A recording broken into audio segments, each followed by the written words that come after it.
So Hare Krishna everyone, day 6 today, and we will be covering chapter 6 of the Bhagavad Gita. So before we begin, as usual, we dedicate this presentation to His Divine Grace, A.C. Bhaktivedanta Swami Srila Prabhupada, Founder Acharya of the International Society for Krishna Consciousness. So join me with this prayer. Om Ajnana Timirandasya Jnananjana Shalakaya Chakshurum Militam Yena Tasmai Shri Gurave Namaha. Nama Om Vishnupadaya Krishna Prestaya Bhutale Srimate Bhaktivedanta Swami Niti Namine. Namaste Saraswati Devi Gauravani Pracharine Nirvisesha Sunyavadi Paschatya Deshatarine. Jaya Sri Krishna Chaitanya Prabhu Nityananda Sri Advaita Gadadhara Sri Vasadi Gaura Bhakta Vrinda. Hare Krishna Krishna Krishna Hare Hare Hare Rama Rama Rama Hare Hare.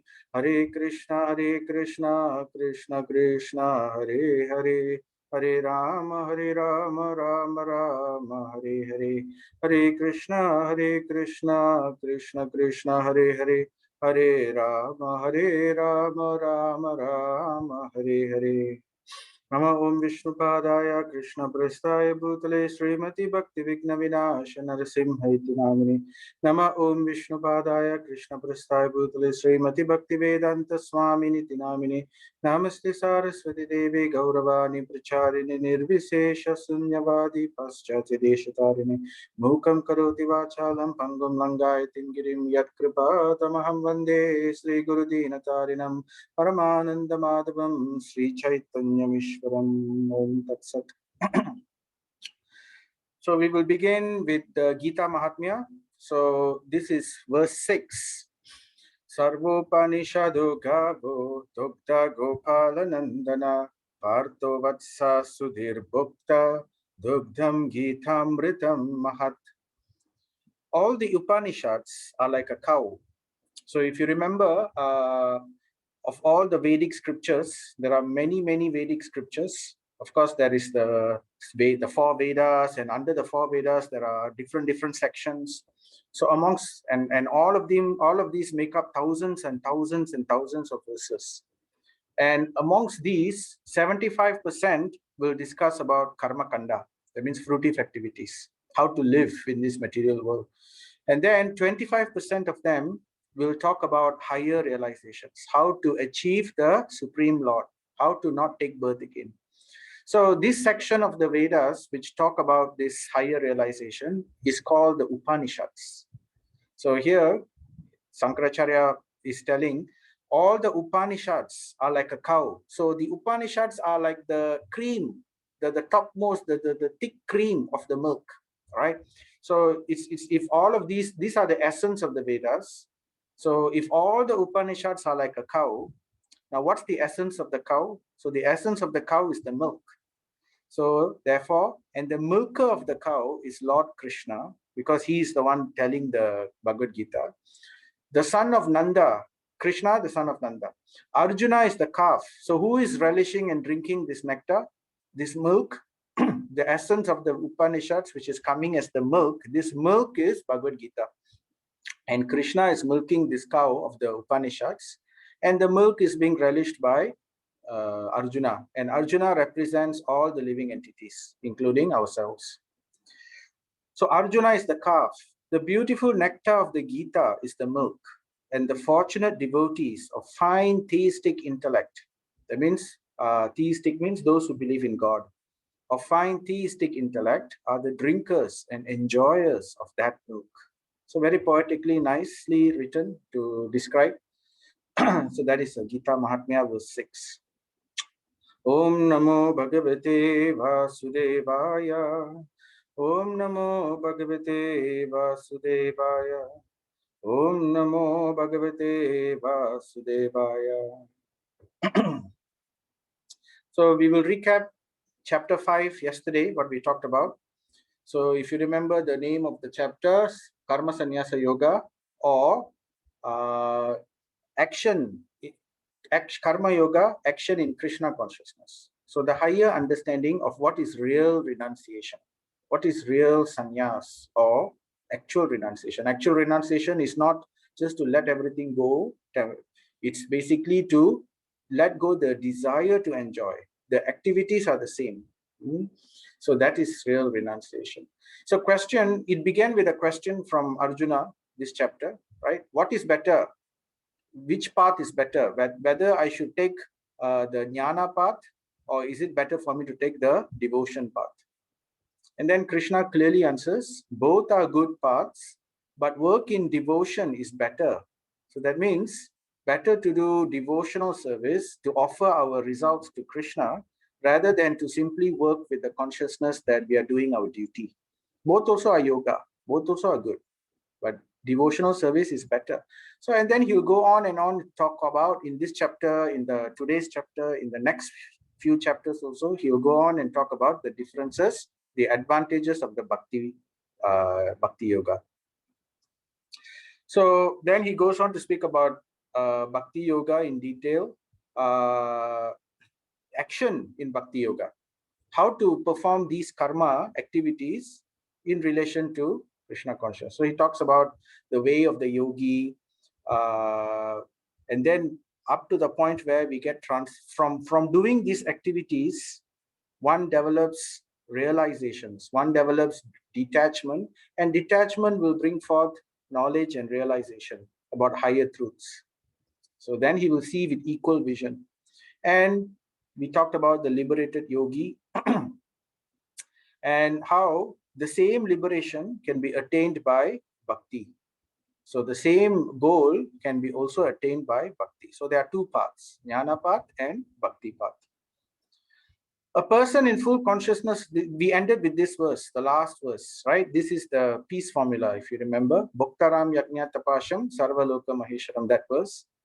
A person in full consciousness of me, knowing me to be the ultimate beneficiary of all sacrifices and austerities, the supreme lord of all planets and demigods, and the benefactor and well-wisher of all living entities, he attains peace from the pangs of material misery. So that means he attains liberation.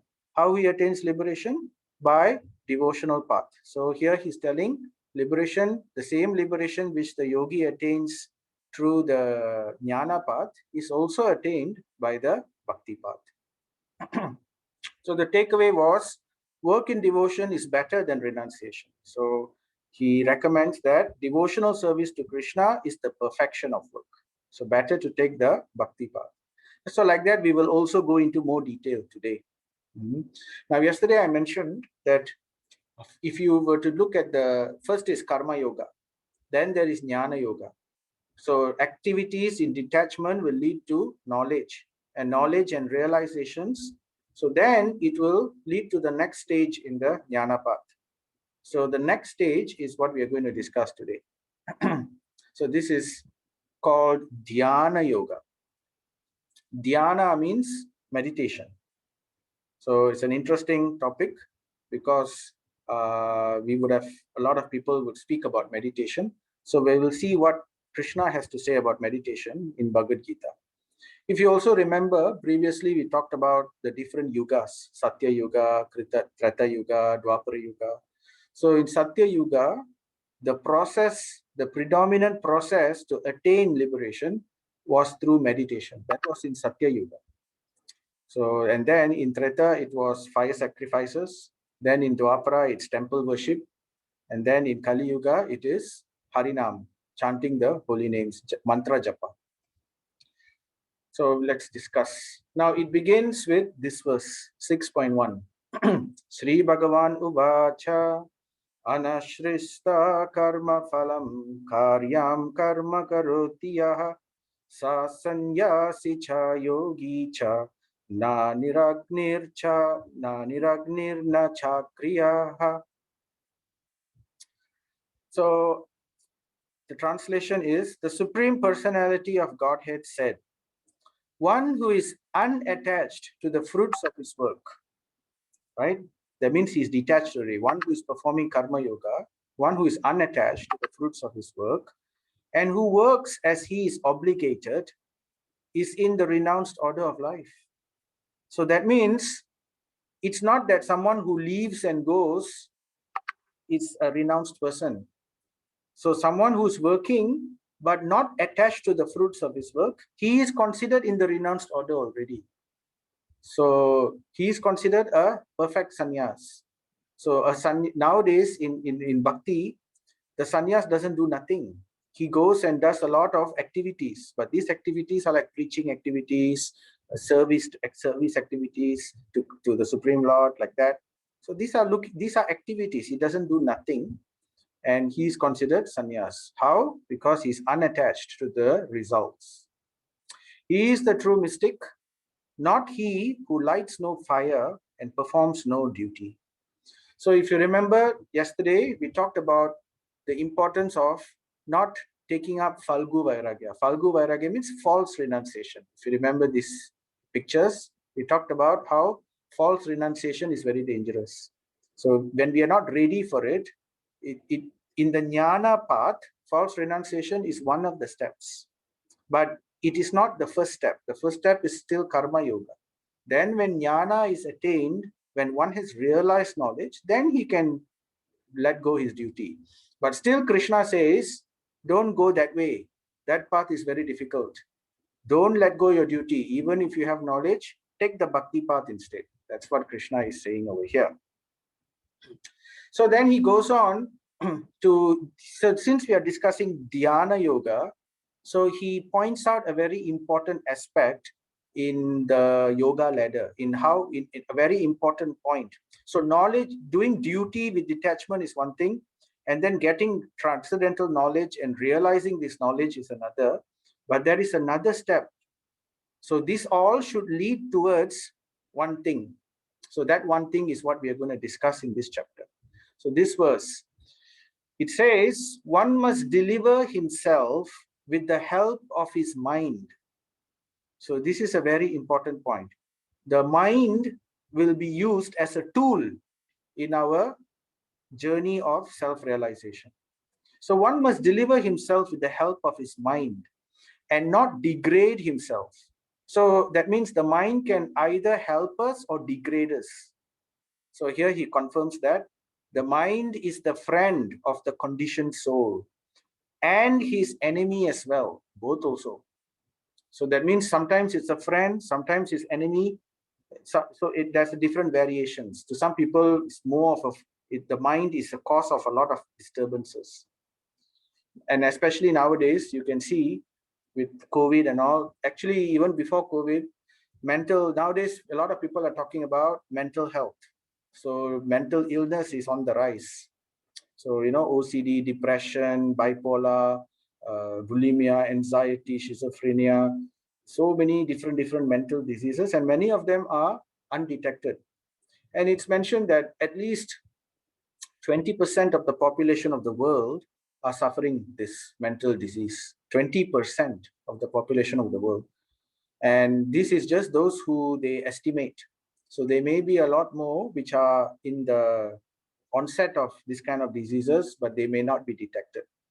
So it's definitely in the rise. So all our modern advancement, all our various scientific achievements, and so-called civilizational advancements have not actually helped to help in this matter. In fact, it has only aggravated the situation. So especially nowadays with COVID and the lockdowns, it's getting worse. So this is due to the mind, all these mental disorders. So mind in Sanskrit is called manas, right?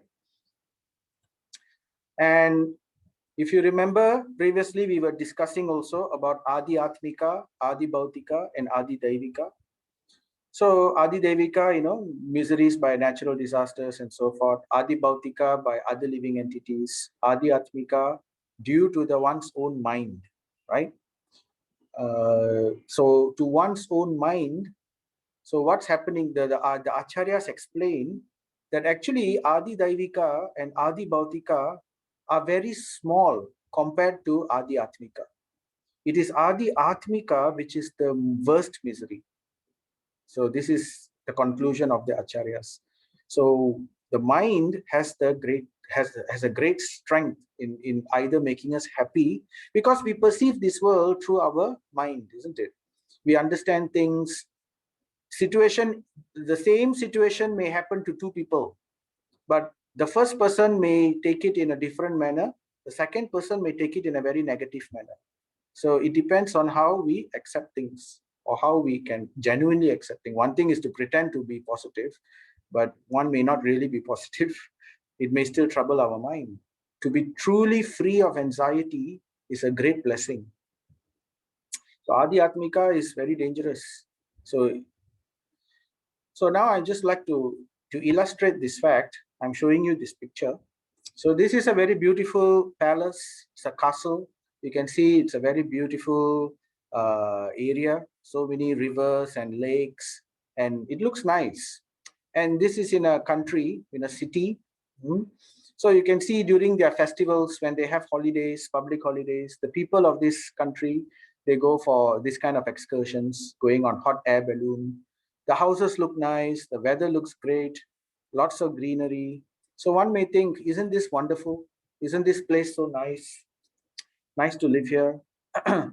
So this country is somewhere in Europe. It's called Lithuania, one of the smaller countries in the world, Lithuania. So why I'm saying this is because despite what you just saw about the state of the country, it has a very terrible secret. So the terrible secret is almost one third of all deaths in that country is due to suicide. So actually, Lithuania is the number one country in the world for the highest suicide rates. So like that, there are many other rich. So this country is a rich country. It looks like a well situated. Everything looks happy. So like that, there are many countries who are in the top 40 list, which come from the rich country, like Russia, like South Korea, and like Finland. So like that, there are many these countries. Even Switzerland is number 50 something. You would be surprised to imagine. So why are people committing suicide?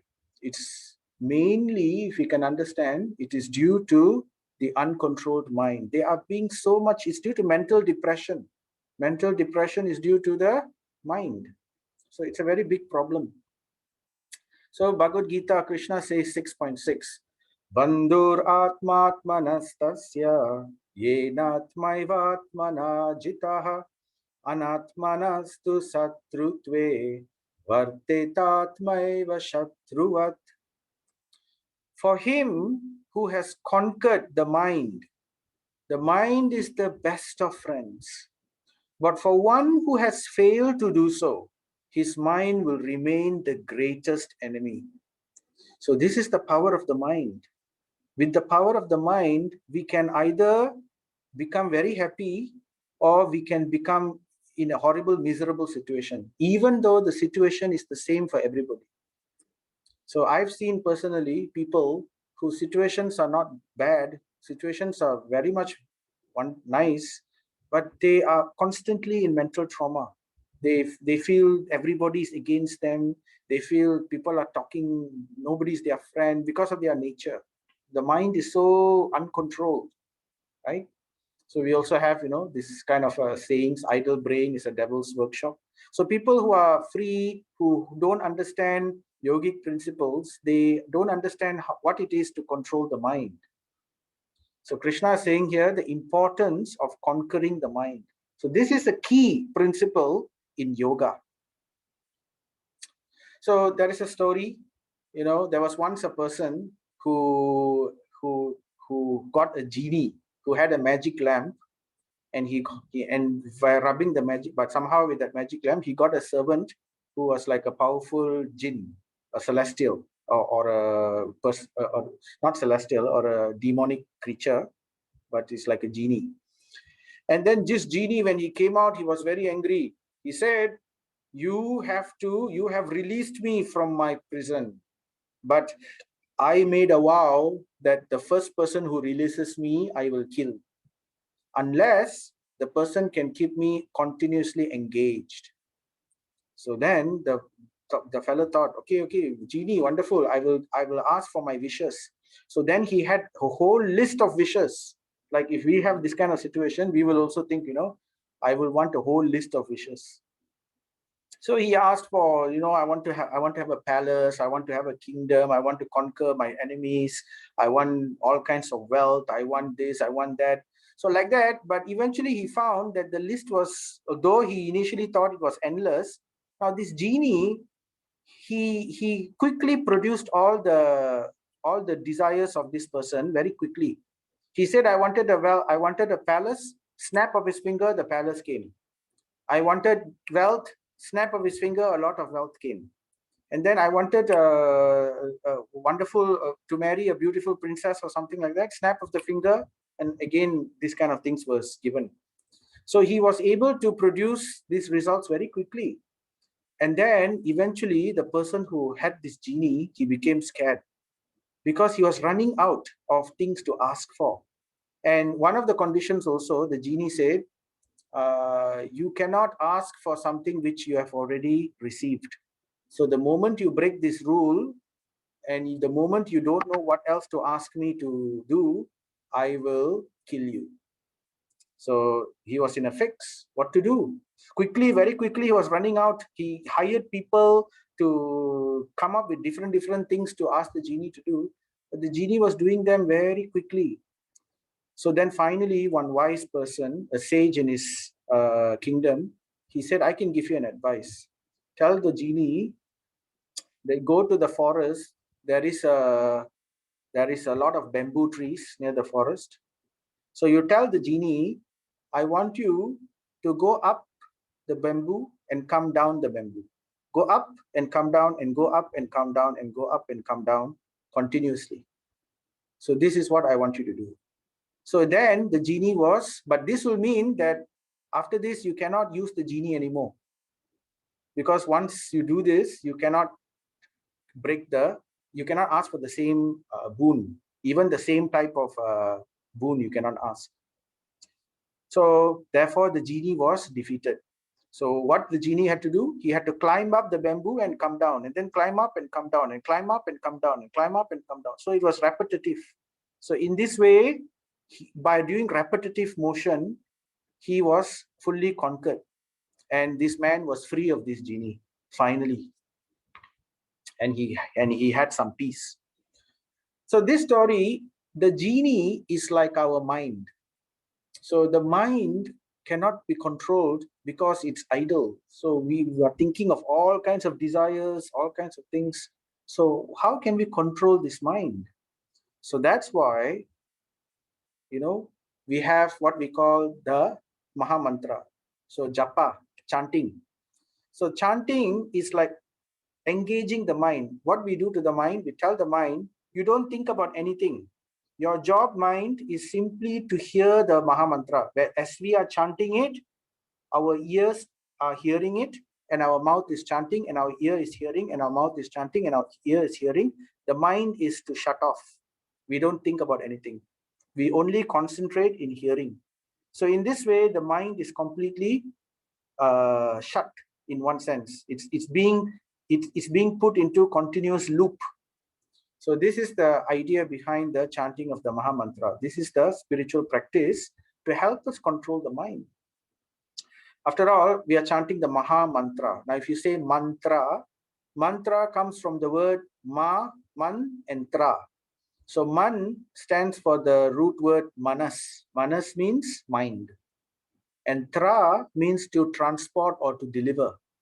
So to deliver the mind, so therefore mantra is given. The purpose of mantra is to deliver the mind, to save the mind, to engage the mind from negativity. So that's why we chant Hare Krishna Maha Mantra. So by doing, this is the bhakti process. This is how we do it in the bhakti path, to control the mind. So by performing bhakti seva, we are already in karma yoga platform. because we are already, by performing bhakti, later we will talk about this in detail, right? How exactly this happens. So let's move on with the verse.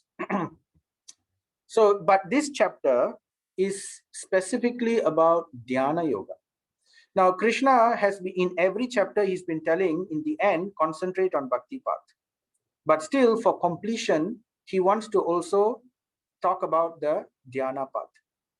In the jnana path, the topmost level is the dhyana yoga. So he just wants to mention this for Arjuna's understanding. Because there will always be some people who cannot follow the same path. In this world, there are different types of people. Not everybody can follow the same path, even though it is, because there is a reason. There are two parts I mentioned, isn't it? There is one thing which is needed for the bhakti path, which some people cannot do. We will talk about that also in later chapters. What is this qualification for the bhakti path? It sounds easier, everything is easy, much faster. Krishna mentions in the previous verse also, very quickly we can achieve through the bhakti path.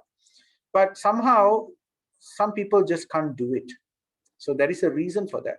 So Krishna, out of compassion for the rest of humanity who cannot follow the bhakti path, so therefore he also outlines the other path also. But his opinion is for us to follow the bhakti path.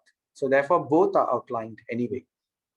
So now Krishna will begin to talk about the dhyana yoga, which is the highest rung of the ladder in the jnana path.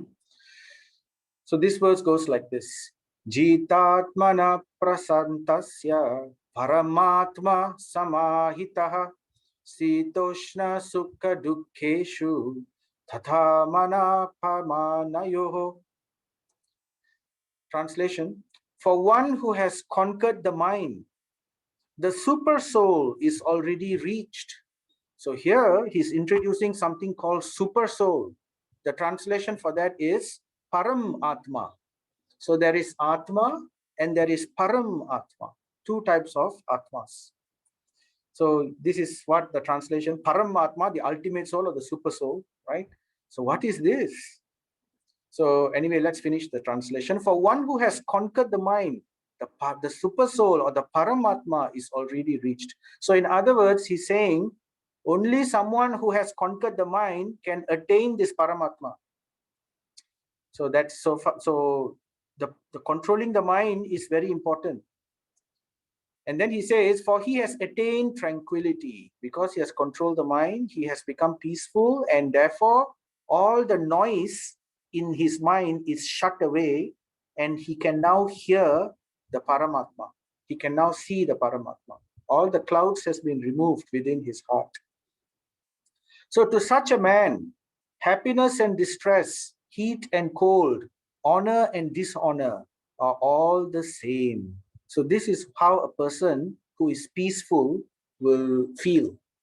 This is ultimate peace, right? One who has attained what is called Brahman realization or Bhagavan realization. So this one we will talk also in detail. Who has attained mukti or liberation, he will feel this way. So what is this super soul? So let's understand. Now, previously also in chapter 2, when we were talking about the soul, I mentioned that there are two souls which are living within ourselves. Not only, so that's one thing. One is ourselves. We are the soul within the body. That's us, right? Each Atma, the Bhutas, each living entity. But there is also something called the super soul or the Paramatma. So the Paramatma is in every living entity. The same Paramatma has expanded, has multiplied, and is living in every living entity together with the other Atma. So this is described in the Vedas. So we have these two Upanishads from the Vedas, which talk about this Paramatma and the Atma. So this is from the Svetashvatara Upanishad, this particular verse. But the same point is also repeated in the Mundaka Upanishad. So what this verse is saying, it says that although the two birds are in the same tree, so he's saying that there are two birds sitting in the same tree. So the tree is like the body, And within the body, there are two birds sitting in the same tree. One bird is eating, is fully engrossed with anxiety and moroseness and trying to enjoy the fruits of the tree. So that is one bird. He's trying desperately to eat, and then he's in this way, he's going through anxiety and moroseness. And then the other bird is simply looking at this bird. He's simply looking at this bird, witnessing every activity this bird is doing, recording it, watching it as witness, and at the same time thinking, when will this bird, instead of looking and eating at the fruits, when will this bird turn and look at me? So this is what the bird is thinking. But if in some way or other he turns his face to his friend, who is the Lord and knows his glories, at once the suffering bird becomes free from all anxiety. So this is the idea of dhyana yoga. The idea is to ensure that the Atma, we want to search for that super soul, for that Paramatma within ourselves. So it doesn't mean that we are the Paramatma, we are Atma, we are always Anu, separate. Natu evaham chatu nasam, natuam neme janadipaha. Never will there be a time when we will cease to exist, right? We will always be there, now, future, in the past, but we are always individual, we are always separate. So soul is one thing, Paramatma is another thing. Two birds within, or two Atma within ourselves. So God is not very far away. So the God is within us. He is living with us as Paramatma. So all we have to do is to try to look at him, try to search for him. So we are never alone actually. People will say we are alone. No, we are never alone. In no matter where we are, but the Paramatma is always with us. At the time of death, when we are doing well, our family, our relatives, our friends all want to be close to us when we are rich and successful. The moment we are not rich and successful, our friends will run away. Some distant relatives also will want to have nothing to do with us. And even only the very close relatives, if we are lucky, they will remain with us. And they will, at the time of death, or they can, even they cannot follow us. At the time of death, it is only the Paramatma who follows us. Through thick and thin, the Paramatma is with us, birth after birth after birth after birth.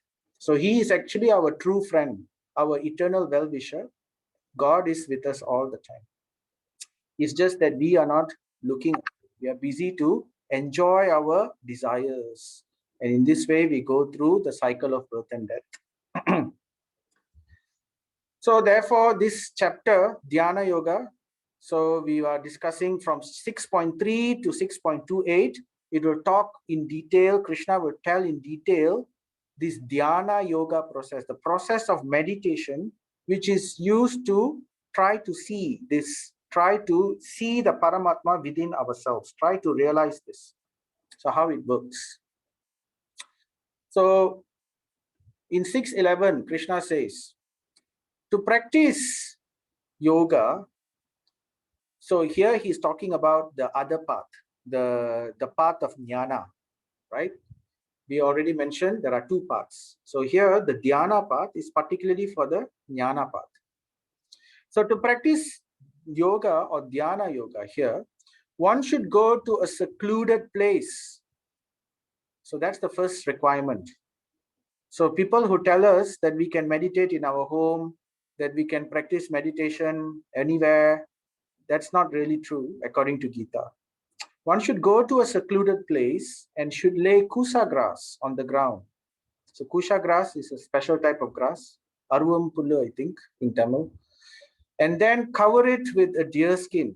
So why a deer skin? Because when people are going to do meditation, as I say, they go to secluded places like forests or deep in the Himalayas.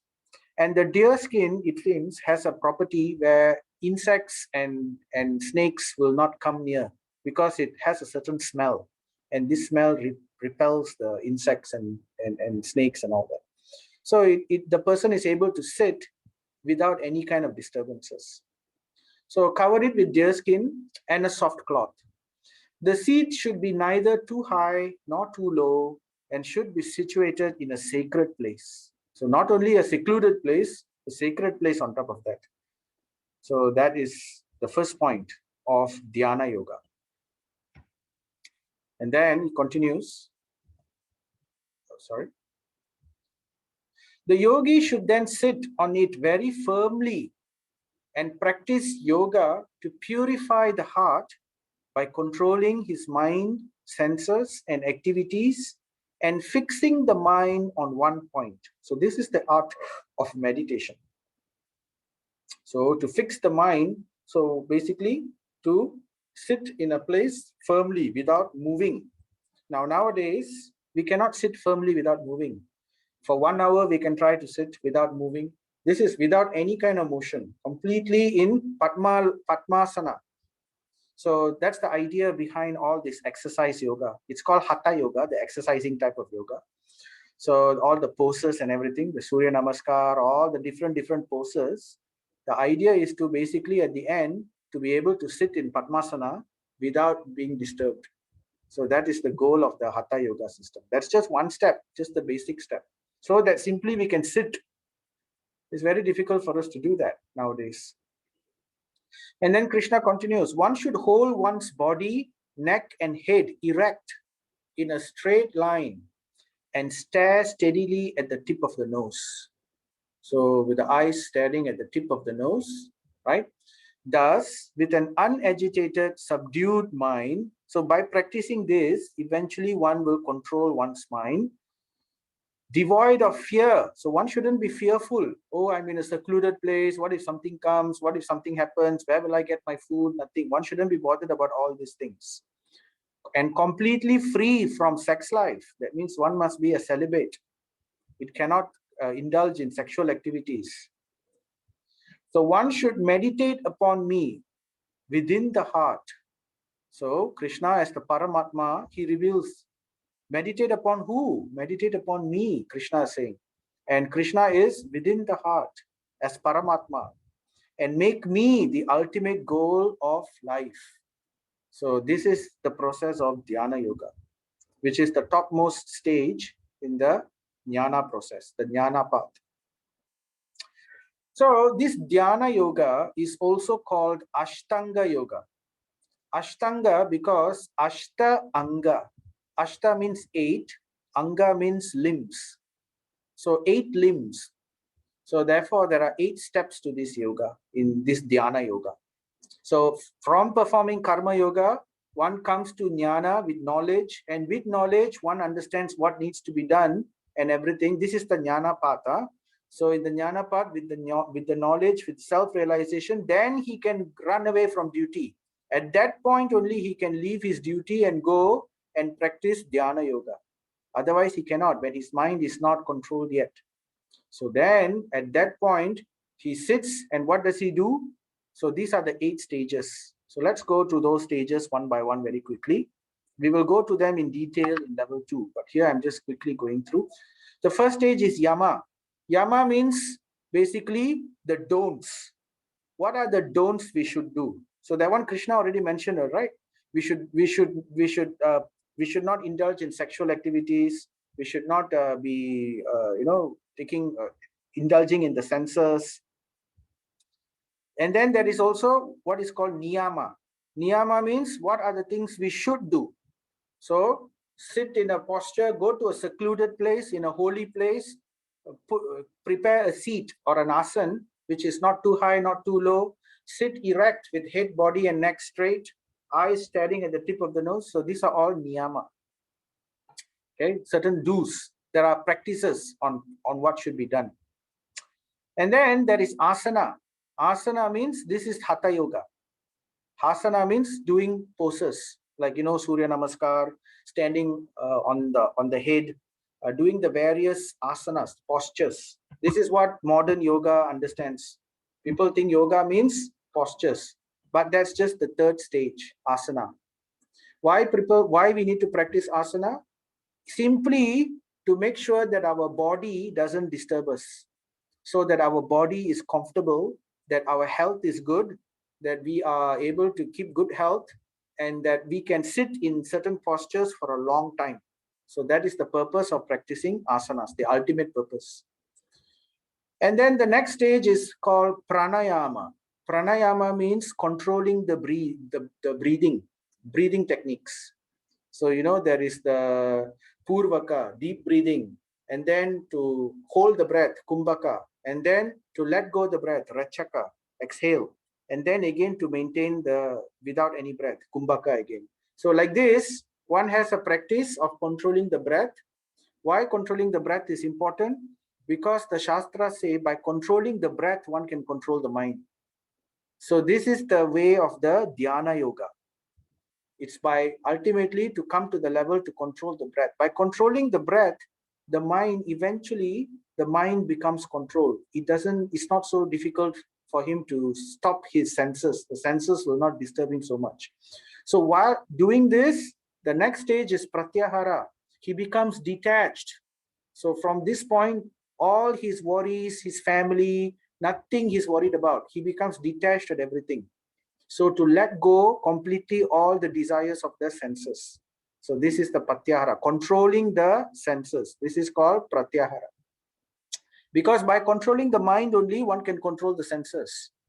The senses are like imagine it's like a chariot. The horses which are pulling the chariot are like the senses. How to control these horses? If the horses are free to move about, therefore they have to be controlled with a bridle. There's a type of rope which we put, the harness which we put on the horse, the covers the harness control comes with the mouth. The mouth is strapped by the harness. So in that way, the horses are controlled. So where someone pulls the harness towards the left, the horses will turn towards the left. So this harness is called the mind. So by controlling the mind, one automatically controls the senses. So that is the method of the dhyana yoga. That's why pranayama is done, and that's why pratyahara is done. And then after that only, after all this is done only, one starts dharana. Dharana means concentration. One learns to concentrate the mind.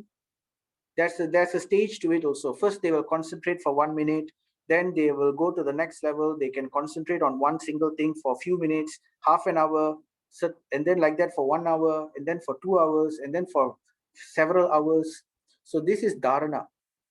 After learning this art of concentrating the mind on one fixed spot, which is at the tip of the nose, and trying to and concentrating that point, then only one comes to the point of dhyana or meditation. Then only we can say somebody is meditating. Otherwise, when all these other processes are not there yet, that meditation is bogus. It's not real meditation. It is simply passing the time for good health, low blood pressure, and things like that. So this is the real dhyana meditation according to Bhagavad Gita. It's not only Bhagavad Gita, other scriptures also will say the same thing. So finally, the goal of this dhyana, when at this point of dhyana, at this dhyana stage, then the Paramatma becomes revealed. Previously, the Paramatma wasn't revealed. At dharana, they are just learning to concentrate. So once real meditation has started, he begins to see, the mind is already quiet already. He begins to see the Paramatma within his heart. So it is revealed, and he starts taking pleasure in the Paramatma. He sees the Paramatma and he becomes very blissful. At this point, liberation is already attained. And then he continues this process and he attains samadhi. He becomes fixed. His meditation becomes unbroken. He can go on doing this for many years, not many days, many years. And his body is automatically balanced by the prana. Because by doing pranayama, the 5 prana in the body is already controlled. So there is no more need for food. There's no more need for drink. He's not worried about heat, cold, all these things. And then he attains samadhi. And in this way, the soul will escape from the Brahmarandra, from the top part of the head. The top part of the head, there is a, when babies are born, there's a soft spot on the head. But as we grow up, the skull hardens and the bones knit together.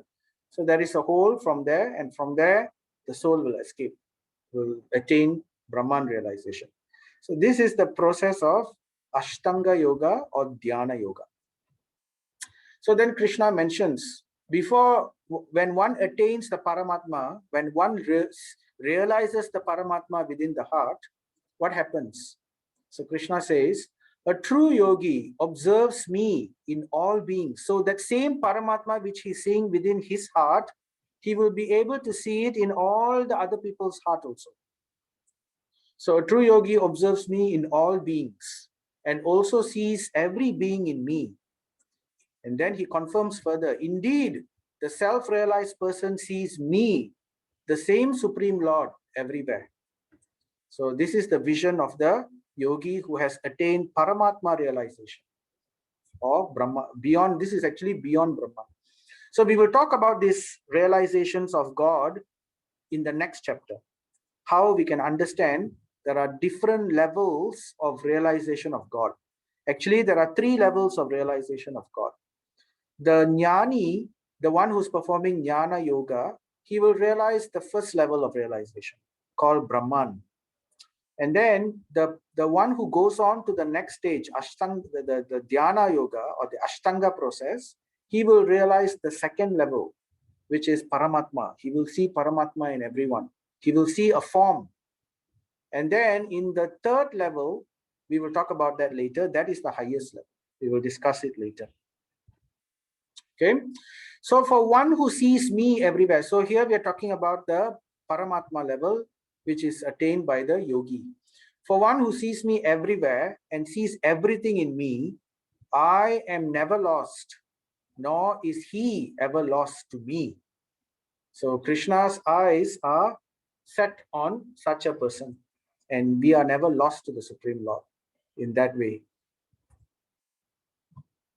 And then Krishna continues, such a yogi who engages in the worshipful service of the Supersoul, knowing that I and the Supersoul are the same, one, remains always in me in all circumstances. So here Krishna begins to reveal that Dhyana Yoga I have explained to you so far.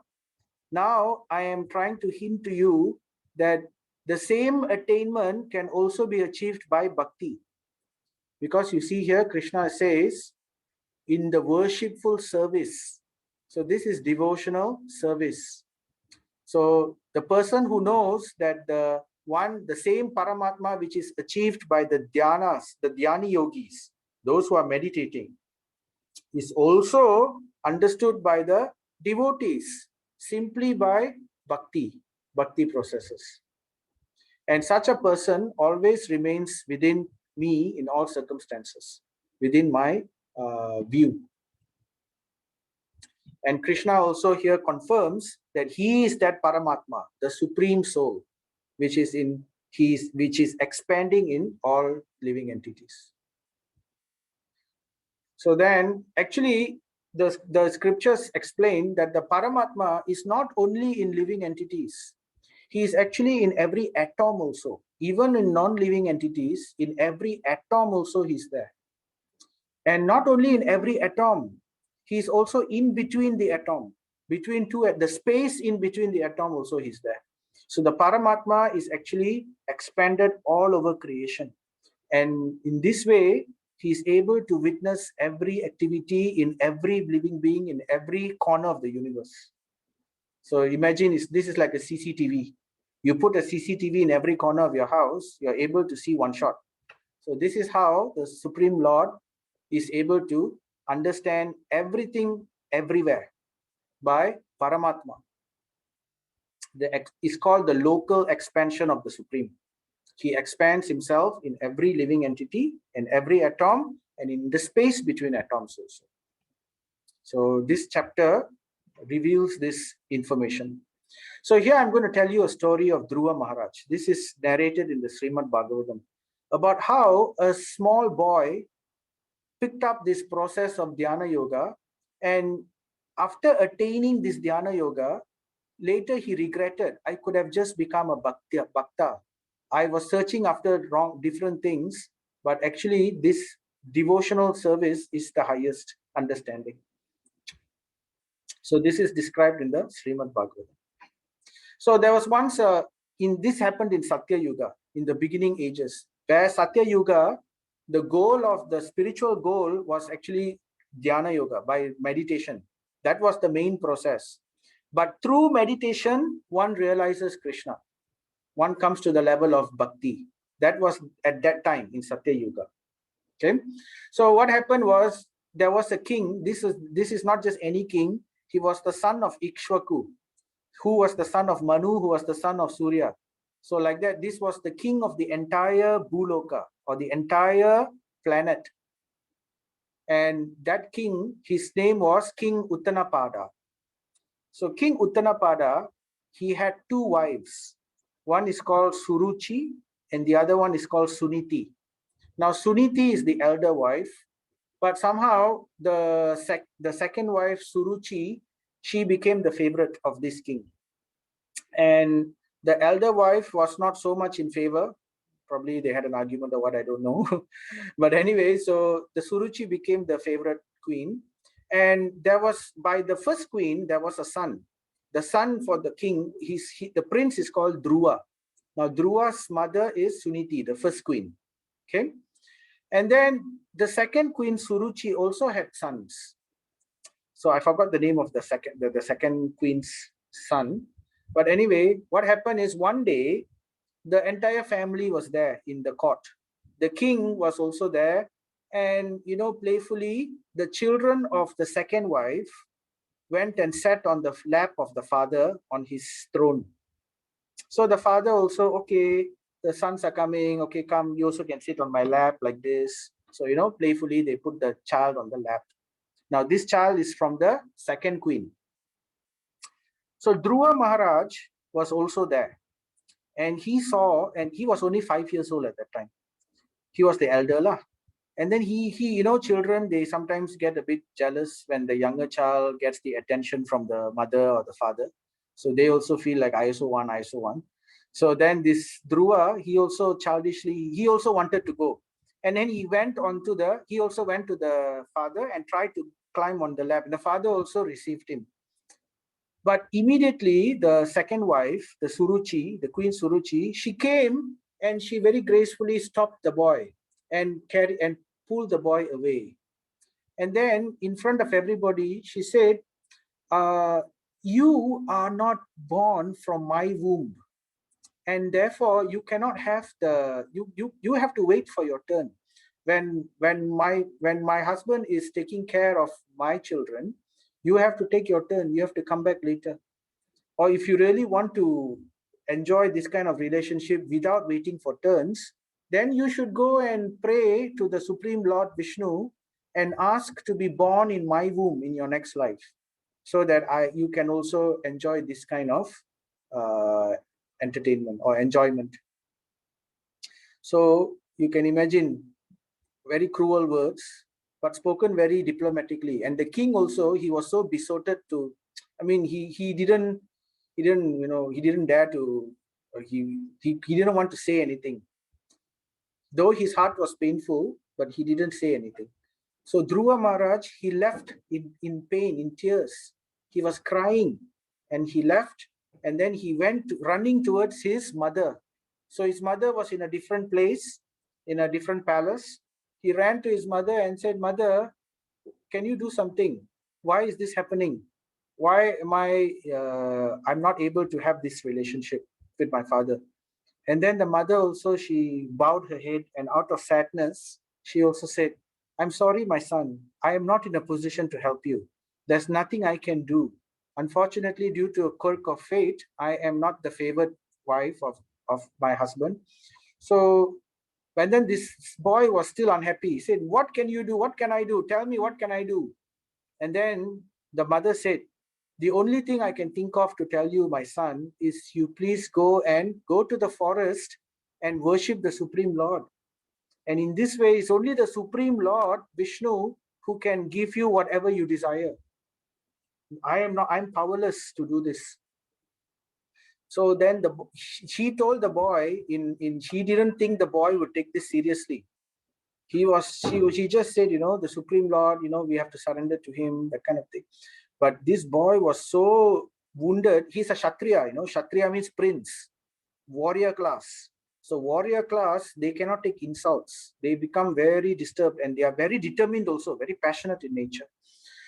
So his determination was so strong, he immediately left his mother, and he took his mother's advice, and he left the palace and he walked towards the forest. At that time, that was the process, to go to the secluded place, a holy place, and sit in a seat like that, like how we discussed. So while he was leaving, Narada Muni understood what was happening, and he came.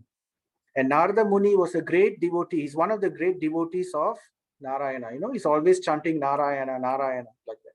So out of his mercy, he came and he stopped Dhruva Maharaj. He said, "Oh Dhruva, you are such a young boy. What are you doing?" And Dhruva, with tears and determination, he said, I will go and meditate, and I will invoke Lord Vishnu by the power of my meditation. And with this, I will show the entire family of mine that I will get a much greater kingdom, and I will get much greater relationship with those people I will have within my kingdom.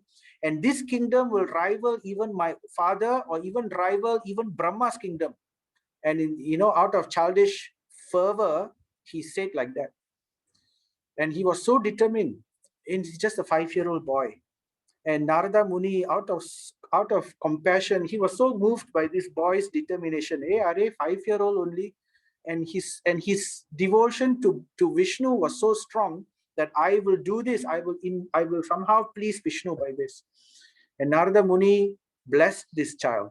He touched the boy's head, and by the power of the blessings of Narada Muni, later we will see the power of the blessings of Narada Muni. And he said, "Go, I will give you a mantra."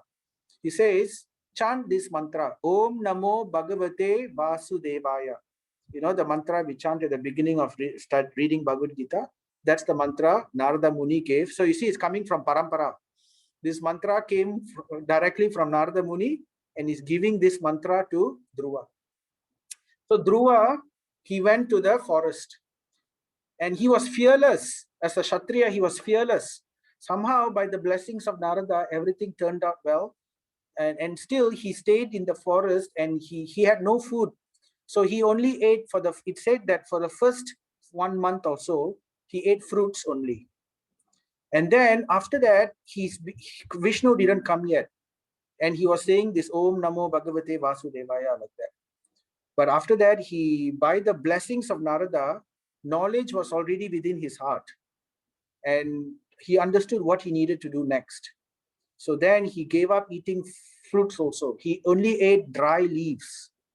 So then after eating only dried leaves for many months, then he was practicing this dhyana yoga, following the yam, niyam, asana, pratyahara, pranayama, dharana, dhyana.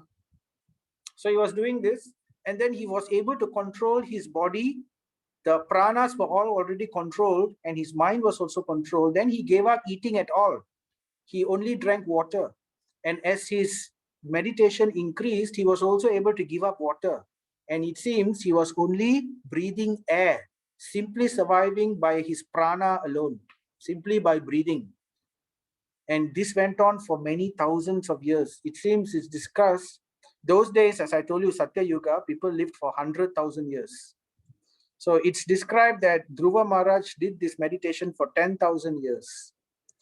And those days, people grew up very slowly also. He was, even after 10,000 years, he was still a very young boy. Because 100,000, 10,000 is like 10 years old. So by that time, he was like 10 years old. At the end of that 10,000 years, he's like 10 years old. And then finally, after so long, his meditation, he was able to fully control prana. he even stopped breathing. So he was fully within himself. The prana was controlled. So when he stopped breathing, one of the things about this dhyana yoga, when we practice dhyana yoga, this part of dhyana yoga, this mystic eightfold process, when the prana is already controlled, one starts to develop mystic powers. Now, this is called siddhi. Now, these mystic powers are not spiritual. They are still material. It's nothing spiritual about it. Like, powers, there are actually different types of siddhis, mystic power. And it's said that there are 8 primary mystic siddhis. It's called Ashtanga Yoga. So there are 8 siddhis which are very, very powerful. So they are called Mahima, Lagima, Prapti, like that. There are the names. I forgot some of the names. But Lagim, for example, Lagima means the power to become larger than the largest. Oh, that's Mahima, sorry. Mahima, to become larger than the largest. That means people who have this siddhi power, they can increase their size to become larger than the largest in creation. That means even larger than planets. And then there is something called another siddhi, I forgot, which can become smaller than the smallest. They can enter into the atom. So this is 2 types of siddhi. And then there's another siddhi called Prapti siddhi. Prapti means whatever one desires, simply by thinking of it, it will appear in his hand. So that's Prapti.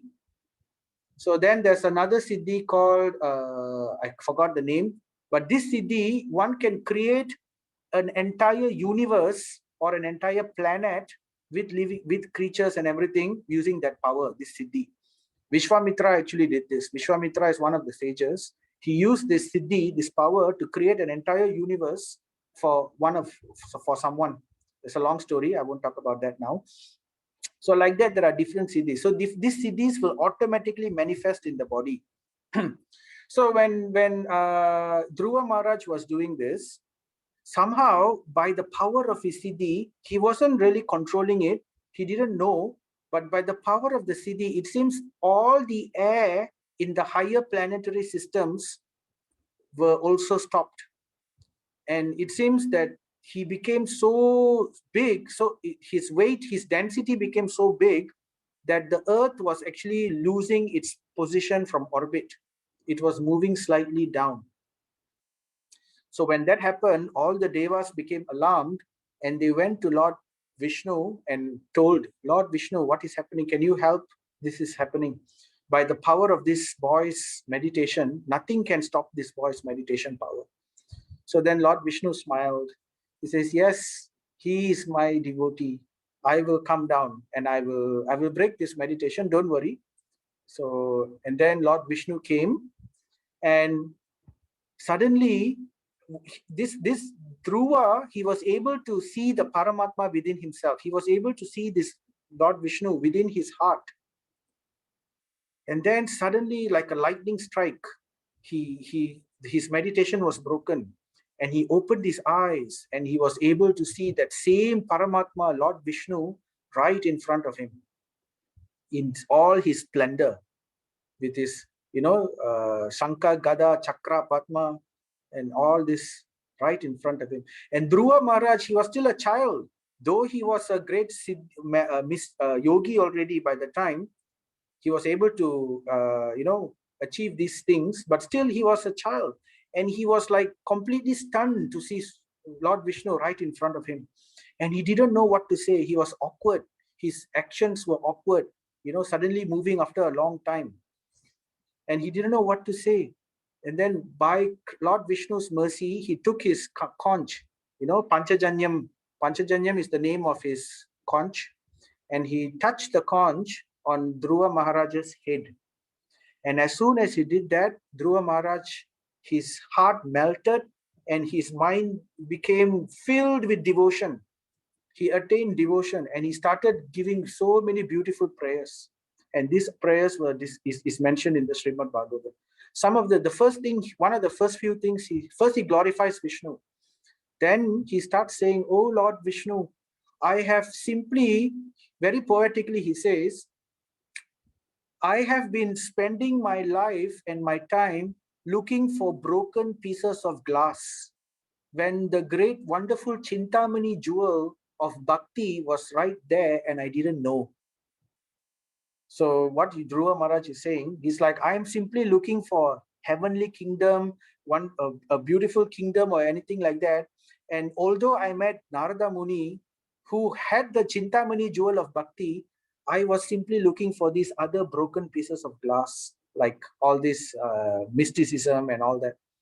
And I didn't understand. Only after I saw your lotus feet, oh Lord Vishnu, I actually relish the wonderful uh, happiness of this devotional service of bhakti to your lotus feet.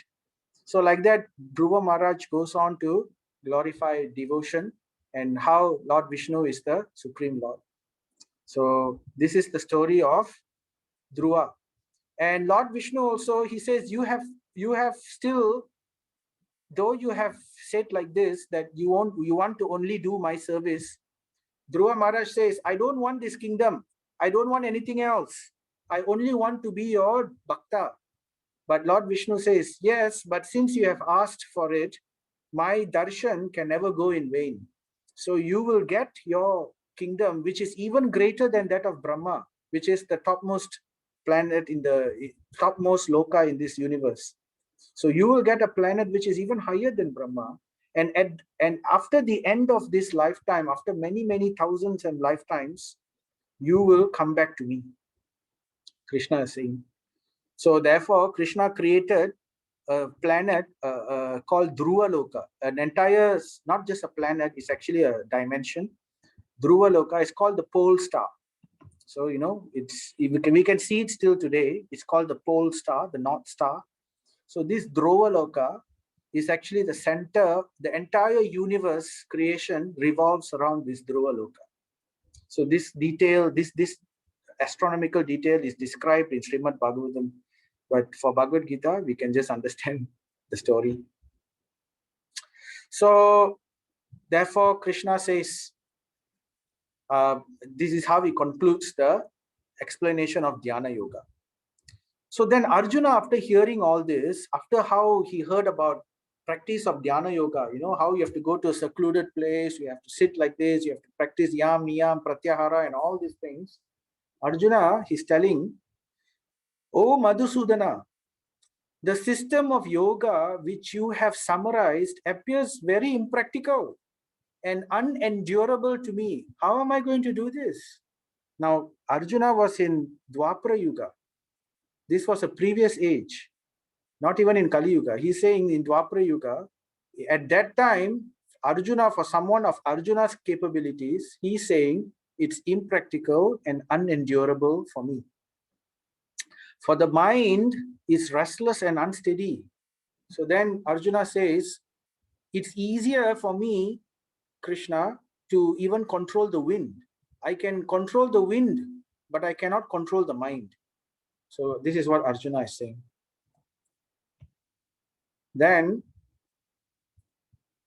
therefore, in response, Krishna says, Sri Bhagavan Uvacha Asamsayam Mahabaho Mano Durnigraham Chalam Abhyasena tu Kaunteya Viragyena cha Grihyate. O mighty armed son of Kunti, Kaunteya, right? Mighty arm, Mahabaho. So Krishna is telling Arjuna, you are mighty. You can control the wind, right? It's undoubtedly very difficult to curb the restless mind. But it is possible by suitable practice and by detachment. So therefore, Krishna is saying, this process of Dhyana Yoga is, no doubt, is very difficult. But, it is possible. People have done it. A few people have done it, right? Suitable practice and by detachment, it can be done. So he's telling the two things which can help one to achieve this kind of attainment. So far what we have covered in Bhagavad Gita, chapter 6, we learned about what is the true yogi. We understood all about Dhyana Yoga. What are the processes in Dhyana Yoga or Ashtanga Yoga? And then Arjuna is saying it's very difficult. And then Krishna says, yes, but it's possible. So here is the verse he's saying, what we need to do? We need to be detached and at the same time by practice. So it can be done. And then at this point, Arjuna is wondering, it's so difficult what you're telling me. Yes, detachment, yes, practice. Now, someone were to do this means he will let go his material duties and then he tries this process. What happens if he fails? Is there any guarantee? What happens if this person fails to do this and then he gives up? Won't he at that time have given up his material? He lost his material designation also, and he also loses his spiritual destination. So such a person will be like a cloud driven away. So I have this doubt. Can you please tell me, Arjuna, what will happen? So then Krishna says, Prapya punya kritam lokan usitva shashvatihi samaha suchinam srimatam gehe yoga brashto abhijayate. The unsuccessful yogi, after many, many years of enjoyment on the planets of the pious living entities. So, if a person is unsuccessful, it doesn't mean he loses anything. Krishna is saying this person will enjoy, just like how Dhruva Loka enjoys in many, many. He was successful, but still, even if you're unsuccessful, they will enjoy in many, many years in the planets of the pious living entities, in higher loka, higher planetary systems like Swarga, Jana, Tapa, Maholoka, and all that. And then after that, he comes back to earth and is born into a family of righteous people or into a family of rich aristocracy. So Krishna is telling, therefore, you don't have to worry, Arjuna, you don't lose. So here's a picture of Alfred Ford. He's one of our devotees. And here's a picture of Hrishikesh Mafatlal, a famous industrialist in India, Mafatlal Industries, textiles and all that. So he is also a devotee. So like that, we can understand these people are born in such rich families. But what will they do when they are born in such rich family? Right? It's dangerous, right? All these kind of things. So much of Maya is there. So then Krishna continues. Or if unsuccessful after long practice of yoga, if a yogi is quite advanced, but still he becomes unsuccessful, he will take his birth in a family of transcendentalists, in a family of devotees, or in a family of transcendental yogis who are surely great in wisdom. And somehow they will get connected again. So certainly such a birth is rare. And then he continues, like, so he again makes further progress in this life. After taking birth in such a place, he revives his divine consciousness and he continues where he left off.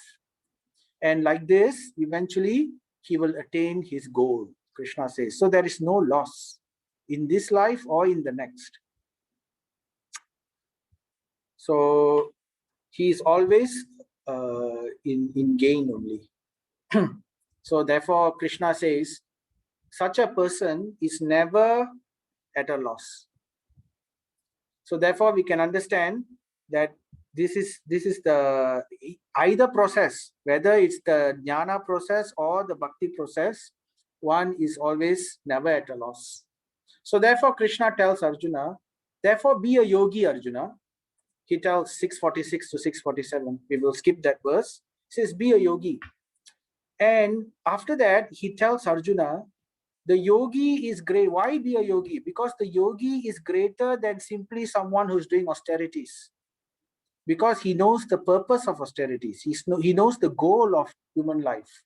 And then he says he is greater than the jnani. And he is also greater than the karmi, one who is simply into fruitive activities. So therefore be a yogi, Arjuna, Krishna says. And just to encourage Arjuna further, he is again telling Arjuna, don't take this dhyana yoga path. Whatever path I've just told you, some people may want to do it, but because you are my friend, I'm telling you my secret. Don't take this dhyana yoga path. It sounds difficult, and yes, it is difficult. And after many births, one sometimes unsuccessful, sometimes they're successful. So Krishna, the last verse of this Bhagavad Gita chapter 6, he tells Arjuna the secret. Yoginam api sarvesham madgatinantaratmanaha Shradhavan bhajate yomam same yukta tamo mataha. So this verse says, and of all yogis, the one with great faith who always abides in me, thinks of me within himself, and renders transcendental loving service to me. So who does transcendental loving service? It's not the dhyana yogi, it's not the jnana path, it is actually the bhakta, the devotee who does transcendental loving service, right? He is the most intimately united with me. So Krishna is telling, it's the bhakta, bhajate yomam. Bhajate means worships me and gives service to me directly, performing devotional service or performing bhakti. Same thing. Devotional service means bhakti, right? Krishna is telling, he is the most intimately united with me. Therefore, he's telling, such a devotee is actually the highest yogi. This is the goal, the ultimate goal. And in yoga is the highest of all. So that is my opinion, Krishna tells Arjuna. Right? So what is this devotional service? It's practical devotional service. And this will be discussed. After saying this, Krishna will start talking about bhakti in chapter 7, 8, 9, 10, 11, and 12. So all these chapters will all be about bhakti. So in the beginning, he will lay down the path for both directions. Both paths he lays down. After each chapter, after laying the jnana path, Krishna towards the end will always say, the bhakti path is better. Take that. And then like this, and finally, this is the last chapter where he will discuss about the jnana path, and then he will go full speed into bhakti path in the chapter 7 onwards. So the takeaway for today, ultimately, one should follow yoga. One should become a yogi. Whether path, the jnana path or the bhakti path, it doesn't matter. We should become a yogi because that is the goal of life. It will save us from the cycle of birth and death. And in order to follow the either practice also, we need to have practice and we need to have detachment. We need to cultivate detachment and we need to have practice of the processes, whether it's the jnana path or the bhakti path. Both also requires this. But one path is easier, one path is more difficult. So therefore, dhyana yoga is impractical in this age. It's not forbidden. People can still do it if they want, but it's very difficult and it's very much impractical. So you can see all the rules and regulations which was laid out. 99.9% of the population cannot do this. So, but there is few of them who could. And even then, one will not achieve the highest level. Krishna says in the last verse, right? The highest of all is the bhakta. Krishna Bhakta is the greatest yogi. So that particular verse, Yoginam api sarvesham, so that establishes this point. So that's the conclusion for today. So here is okay, this part I will just go on. So for today, any questions we have? Prabhu, Yes, Prabhuji. how do we rationalize leaving everything and going up to Prabhu, up to Paramatma? What about the family and children? Yeah, that's why I say this dhyana yoga is not practical. Not everybody can do it. There are some people who can do it. Some people who already are continuing from their previous lives. They were yogis in their previous lives. They were not very successful. And then they take birth again and their consciousness is already very elevated. So then they can do this. But most of us cannot. So that's why Krishna again and again in every chapter is telling, don't take this path. Take the bhakti path. You don't have to leave everything. Bhakti path doesn't mean you leave everything. Doesn't mean you leave your family and all. Some people may do that in the future, but it's not necessary.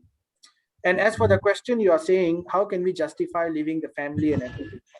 Actually, the purpose of human life is to break this cycle of liberation.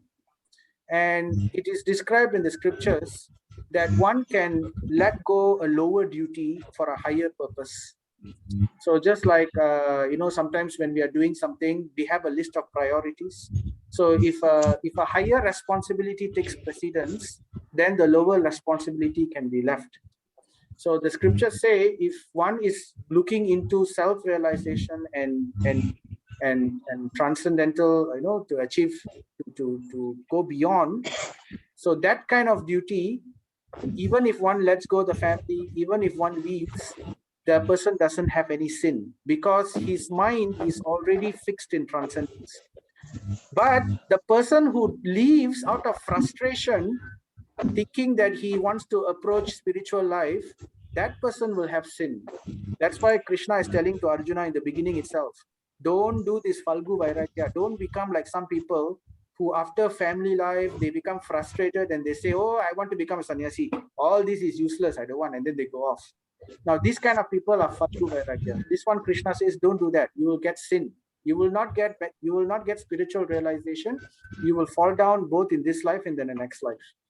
So therefore, he says, remain in your position and follow the path of karma yoga or bhakti yoga. Do your duty, but be detached. And then he says, even better than that is become a bhakta. By following the bhakti principles, you don't have to leave your family.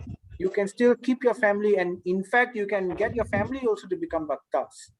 And then in this way, your detachment, by doing bhakti, automatically detachment will come in your heart. By doing bhakti, automatically knowledge will also come by following the process of bhakti. And by doing this bhakti, automatically one will attain the highest position. So it's a practical work, it's a practical method, which is for this Kali Yuga. So that's why Krishna is mentioning this Bhagavad Gita. This Bhagavad Gita is given at the end of Dwapara Yuga, when Kali Yuga is about to start. So that's why Krishna is focusing more on this. Okay, Prabhu?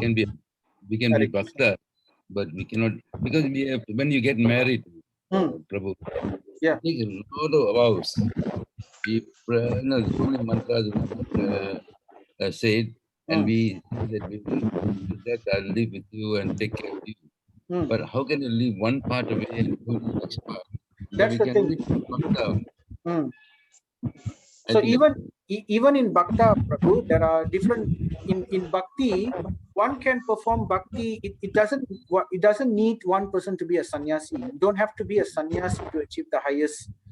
In fact, if you see the parampara, there are some people in the parampara who are not sannyasis. For example, Narada is a sannyasi, but Brahma is not a sannyasi. Brahma is a family man. He has Saraswati as his wife, and then Manu is his son, Narada is his children. If you see Lord Shiva himself, he is also a grahastha. He's having wives, sons. So like that, if you see the parampara, there are many people who are sannyasis, and there are some who are also family men. Family man is called grihastha, right? So the grihastha doesn't mean that he is lower than the sannyasi. It's not like that. It depends on the understanding of the bhakti. So even within the family, one can, how we can do this, how we can be a family man and still, or a family woman, and still practice bhakti and come to the highest realization.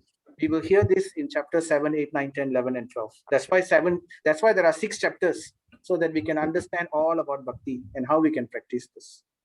Thank you, Prabhu. Hare Krishna, Prabhu. Hare Krishna. Any other questions from anyone? Question from me. Yes. I'm just a bit confused on one principle. Basically, this when you say that unattached to the fruits of your work or labor. Okay, it sounds like you are doing the work without any commitment because you're not attached to the fruits of your labor. So can you enlighten me on that? Okay. Actually, it's not, because if you remember, there's in one verse, Krishna said, free from doubt, without lethargy, get up and fight, Arjuna. So he says without lethargy doesn't mean that we are doing without commitment. The work it's like this. one Acharya says it like this for our understanding. He says that we should work like as if there is no God. That means the type of commitment and the type of effort we should put is like as if everything depends on us, and we should work like that. But at the same time, after the work is done, then we should leave everything to God. So completely forget about the result. Completely don't worry about the effect or what we are going to get. So leave it in God's hand. If we do what we can in our ability, but after that we leave it in God's hands. So that's the understanding. It's not that we do it without commitment. We do it with full commitment. But it's like this. It's also described like this. Another place where it's described about bhakti, especially about bhakti, it's like having an affair. A married woman or a married man or a married woman, if the lady is married and the lady is having an affair, what the lady will do, the lady will ensure that the family is very well taken care of. The husband is well taken care of. The children is well. Her duties are all perfectly done, so nobody will suspect that she's having an affair with another person. So the acharyas explain, they use this example to explain in the same way we should have an affair with Krishna. So in our duty, we are doing our duty. We are married to this material world.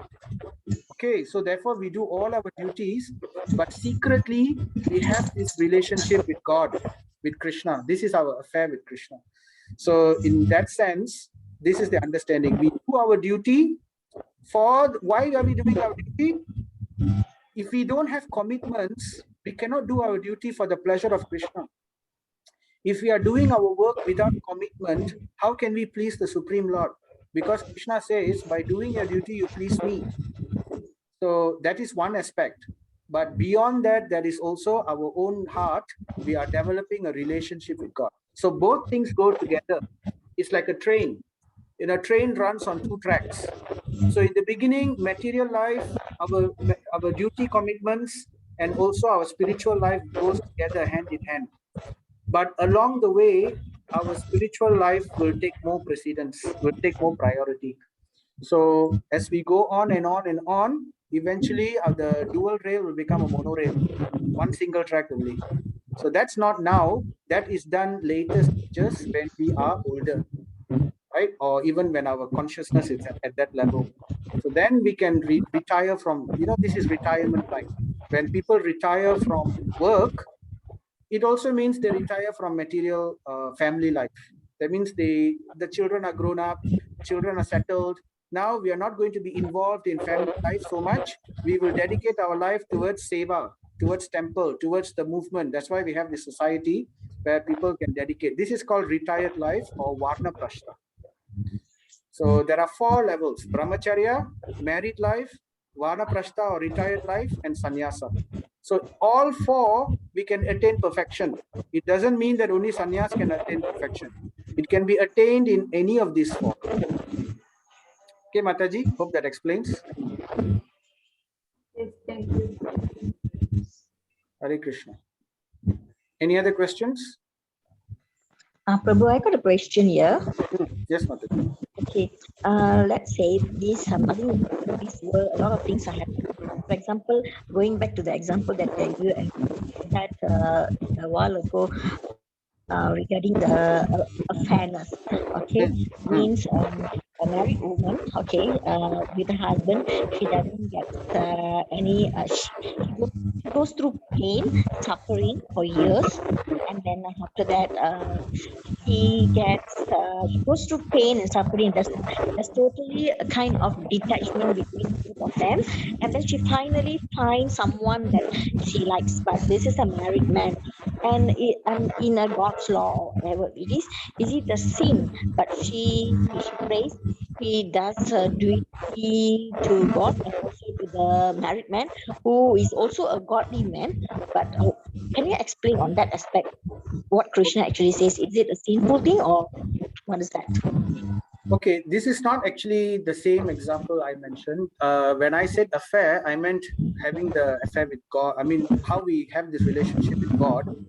But anyway, I understand your question, Mataji. So you are saying that if a woman has an affair with another person, or she feels ill-treated in a marriage, and then she feels that she has relationships with another person, yes, this is certainly sin, because it is out of wedlock. So once there's marriage, as Krishna says in the beginning, right? Matras parsas tu kaunteya. Happiness and distress will come and go according to our karma. So if this is our karma in life, we have to go through this. Krishna says, tam stitikshashva bharataha. One should tolerate it. And Krishna also says in another chapter, keep all forbidden activities far away. If we are interested in yoga, then it should not be for material attainment. We should keep these things far away. We should not indulge in sinful activities and tolerate what is currently going on. Surrender to Krishna, pray to Krishna for some kind of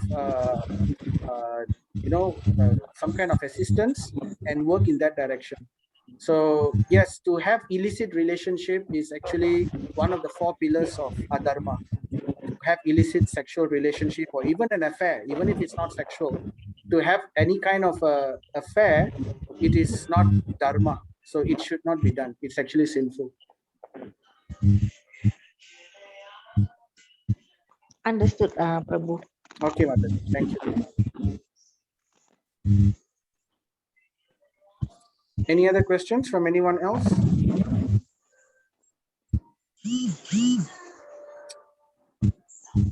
Okay. So if there's nothing else, so thank you very much. Srila Prabhupada ki jai, Bhagavad Gita ki jai. I'll see you all tomorrow. We will begin chapters on bhakti.